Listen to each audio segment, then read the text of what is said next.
ನನ್ನ ಪ್ರಕಾರ ಸಿದ್ದರಾಮಯ್ಯನವರು ಒಂದು ಸ್ವಲ್ಪ ಲೆಫ್ಟಿಸ್ಟ್ ವಿಚಾರದವರು. ಆ ಲೆಫ್ಟಿಸ್ಟ್ ವಿಚಾರದ ಸಿದ್ದರಾಮಯ್ಯನವ್ರು ಯಾವಾಗಲೂ ನೀವು ನೋಡ್ರಿ, ಅವ್ರು ಯಾರ್ಯಾರನ್ನ ಬೇರೆ ಬೇರೆ ಈ ನಿಮ್ಮ ಜಾನಪದ ಏನದು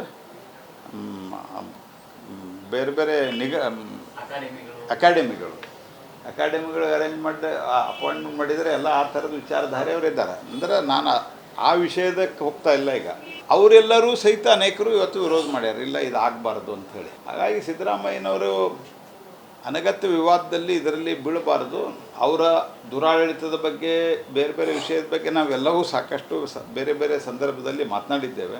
ಆದರೆ ಇದರ ಹೊರತುಪಡಿಸಿಯೂ ಕರ್ನಾಟಕದಲ್ಲಿ ಇತ್ತೀಚಿನ ವರ್ಷಗಳಲ್ಲಿ ಅತ್ಯಂತ ಸುದೀರ್ಘ ಸಮಯದಲ್ಲಿ CM ಸ್ಥಾನದಲ್ಲಿ ಇದ್ದಂಥವರು.